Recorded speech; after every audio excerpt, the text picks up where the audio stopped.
नमस्कार, स्वागत है आपका। आपके साथ मैं हूं सपना दुबे। जम्मू कश्मीर में धारा 370 को हटाए जाने के केंद्र सरकार के ऐतिहासिक फैसले के बाद जहां देश भर में हर्षोल्लास का माहौल है, वहीं दुश्मन पाकिस्तान पूरी तरह से बौखलाया हुआ है। पाकिस्तान अपने नापाक इरादों को अंजाम देने में लगा हुआ है। जब भारत से सारे व्यापारिक रिश्ते तोड़ने, समझौता एक्सप्रेस को बंद करने, लाहौर दिल्ली बस सेवा पर रोक लगाने और यूएनएससी में कश्मीर से धारा 370 मुद्दे को उठाने के बाद भी पाकिस्तान का पेट नहीं भरा और भारत के इस फैसले का विरोध करने पर चीन समेत पाकिस्तान को भी यूएनएससी में फजीहत का सामना करना पड़ा। तो आखिरकार पाकिस्तान अपनी पुरानी नीति पर ही लौट आया। दरअसल बौखलाया पाकिस्तान एलओसी पर सीजफायर का उल्लंघन कर सर्दी शुरू होने से पहले ज्यादा से ज्यादा घुसपैठ कराने की फिराक में है, जिसके लिए पाकिस्तान अफगानिस्तान सीमा से अपने सैनिकों को भारत पाक सीमा पर तैनात कर रहा है। आगे और जानकारी दें उससे पहले आप चैनल को सब्सक्राइब जरूर कर लें, साथ ही बेल आइकन को जरूर दबाएं जिससे हर अपडेट आप तक पहुंच पाए। आगे आपको बताते हैं कि पाकिस्तान अपनी नापाक हरकतों से बिल्कुल भी बाज नहीं आ रहा। पाकिस्तान सेना न ही सिर्फ एलओसी पर बल्कि कश्मीर, पंजाब, गुजरात और राजस्थान से लगी अंतर्राष्ट्रीय सीमा से भी घुसपैठ करने की फिराक में है। लेकिन क्या आप जानते हैं कि इस पूरे विवाद की जड़ धारा 370 भारत के संविधान में अकेली ऐसी धारा नहीं है जो किसी राज्य को विशेष अधिकार देती है। दरअसल जम्मू कश्मीर विशेषाधिकार से जुड़ी धारा 370 के प्रावधानों को राष्ट्रपति द्वारा निरस्त किए जाने के बाद अनुच्छेद 371 चर्चाओं में बना हुआ है। आपको पता हो कि भारतीय संविधान के भाग 21 में बनाए गए अस्थायी संक्रमणकालीन और विशेष प्रावधानों में आर्टिकल 371 भी शामिल है। धारा 370 के प्रावधानों के हटने के साथ ही जम्मू कश्मीर में रहने वाले लोगों के साथ साथ घाटी की जमीन देश के दूसरे हिस्सों में रहने वाले लोगों के लिए भी खुल गई है। लेकिन अभी भी देश में कुछ राज्य ऐसे हैं जिनको अनुच्छेद 371 के तहत विशेषाधिकार मिले हुए हैं, जिनमें धारा 371, 371A, 371B, 371C, 371D, 371E, 371F, 371G, 371H, 371I और धारा 371J शामिल है। भारतीय संविधान में धारा 371 और उसके लागू हुए क्लोन के तहत बाकी भारतीय कुछ जगहों पर संपत्ति बिल्कुल नहीं खरीद सकते। जिन राज्यों में धारा 371 लागू है, वहां देश के अन्य राज्यों में रह रहे बाकी भारतीयों के लिए जमीन खरीदना बिल्कुल भी मुमकिन नहीं है। जम्मू कश्मीर इकलौता ऐसा राज्य नहीं था जिसे भारतीय संविधान में विशेष दर्जा प्राप्त था। भारतीय संविधान में बाकी राज्यों के लिए भी कई तरह के प्रावधान हैं जिनके तहत राज्यों को विशेष रूप से कुछ अधिकार दिए जाते हैं। भारतीय संविधान का अनुच्छेद 371 गुजरात, मिजोरम, नागालैंड, सिक्किम और महाराष्ट्र समेत बाकी राज्यों को विशेष तौर से कुछ प्रावधान देता है। इस वीडियो में बात करते हैं ऐसे ही कुछ राज्यों की जिन्हें विशेष रूप से धारा 371 के तहत कुछ लाभ मिलते हैं।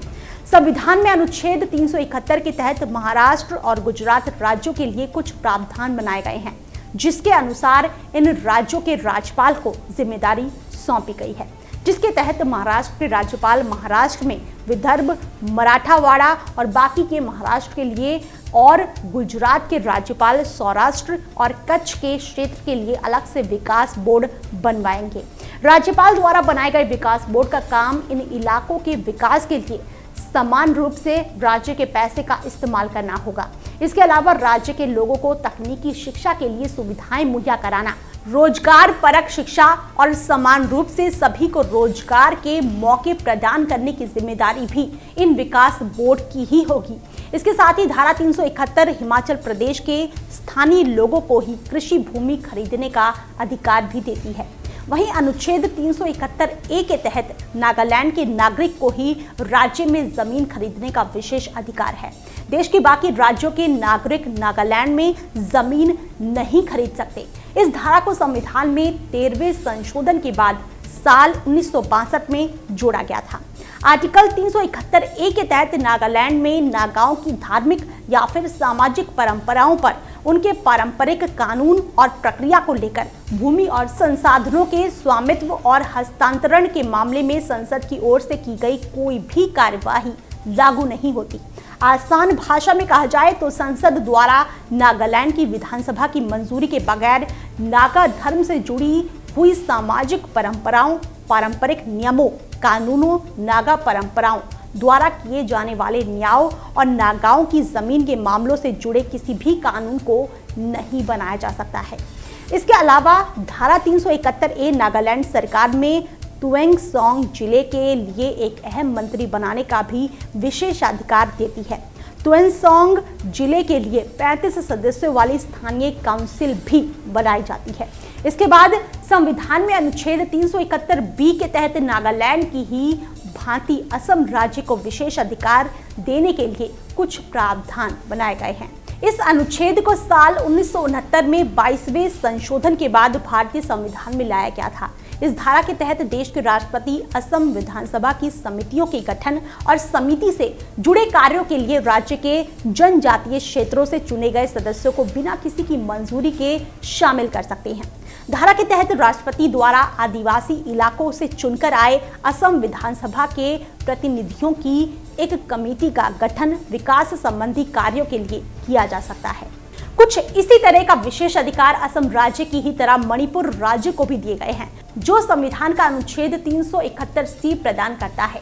इस राज्य में देश के राष्ट्रपति की मंजूरी पर राज्य के राज्यपाल को विधानसभा में प्रतिनिधियों की एक कमेटी तैयार करने की जिम्मेदारी दी जाती है, जिस कमेटी का चुनाव राज्य के विकास संबंधी कार्यों के लिए किया जाता है।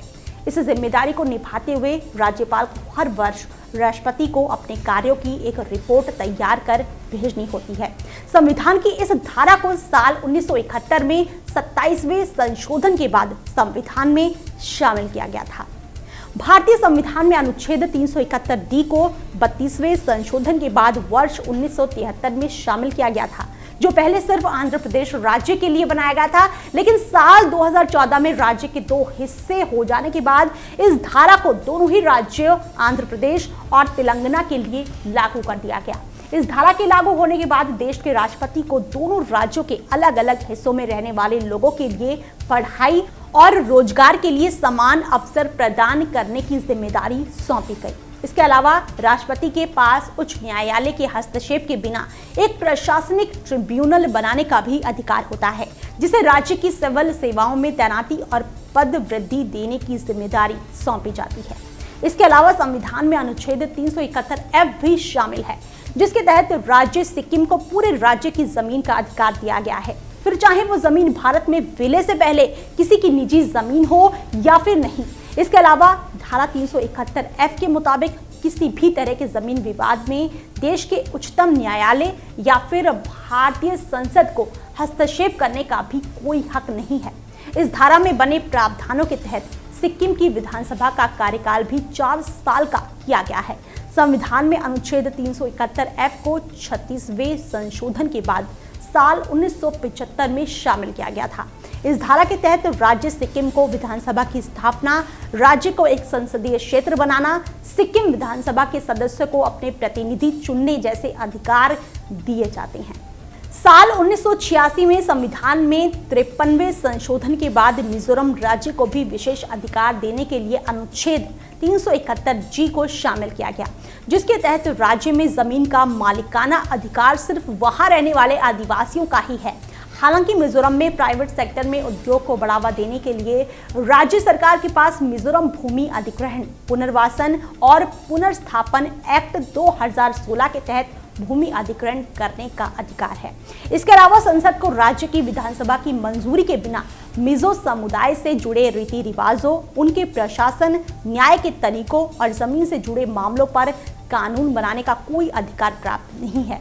कुछ इसी तरह से अनुच्छेद 371H को साल 1986 में संविधान के 55वें संशोधन के बाद अरुणाचल प्रदेश राज्य के लिए जोड़ा गया था, जिसके तहत राज्यपाल के पास राज्य की कानून व्यवस्था की स्थिति को नियंत्रित करने के लिए विशेष अधिकार दिए गए हैं, जिसके आधार पर अगर राज्यपाल चाहे तो राज्य के सीएम के फैसले को भी रद्द कर सकता है। भारतीय संविधान में आर्टिकल 371I कहता है कि गोवा राज्य की विधानसभा में कम से कम 30 सदस्य तो होने ही चाहिए। इस धारा के तहत गोवा राज्य के लिए कानून बनाया गया था जो आकार में काफी छोटा है। यही वजह रही थी कि राज्य की विधानसभा में 30 सदस्य वाला नियम बनाया गया था। हालांकि वक्त के साथ ये नियम भी प्रस्तुत विषय से असंबद्ध हो गया है। धारा 371 जे हैदराबाद और कर्नाटक राज्यों के 6 पिछड़े जिलों को विशेष दर्जा प्रदान करता है, जिसके लिए गुजरात और महाराष्ट्र की ही तरह इन राज्यों के क्षेत्रों में भी एक अलग विकास बोर्ड स्थापित करना अनिवार्य है। इसके अलावा राज्य में शिक्षा और सरकारी नौकरियों में स्थानीय आरक्षण सुनिश्चित करने की जिम्मेदारी इसी बोर्ड के कंधों पर ही दी जाती है। आपकी जानकारी के लिए बता दें कि धारा 371 के अंतर्गत बनाए गए कुछ नियम वक्त के साथ साथ प्रस्तुत विषय से असंबद्ध यानी कि अप्रासंगिक भी हो गए हैं। वहीं बाकी के नियमों को भी धारा 370 के ही तर्ज पर हटाने की मांग इन राज्यों में उठने लगी है। हालांकि उत्तर पूर्वी राज्यों में आज भी पारंपरिक रीति रिवाजों के नाम पर बनाए गए प्रावधान लागू हैं। आपको बता दें कि हाल ही में संविधान की धारा 371 का हवाला देते हुए उत्तर पूर्वी राज्यों में केंद्र सरकार द्वारा उत्तर पूर्वी इन राज्यों के लिए लाए गए नागरिकता कानून का विरोध किया गया था। धारा 370 हटने के बाद अब धारा 371 के मुद्दे को भी लोकसभा में कांग्रेस सांसद मनीष तिवारी ने उठाया। अब इस अनुच्छेद को भी हटाए जाने की मांग दिनों दिन तेज होती जा रही है, जिसके बाद अब देखना होगा कि क्या वाकई में 370 के बाद अन्य राज्यों को विशेष अधिकार देने वाले अनुच्छेद 371 को भी निरस्त कर दिया जाता है या फिर नहीं। ये सभी जानकारियां नेटरिक न्यूज अपनी तरफ से नहीं दे रहा है। फिलहाल इतना ही। बाकी ऐसी और वीडियोस के लिए आप चैनल को सब्सक्राइब करना ना भूलें। आप देख रहे हैं नेटरिक न्यूज, साहस सच कहने का।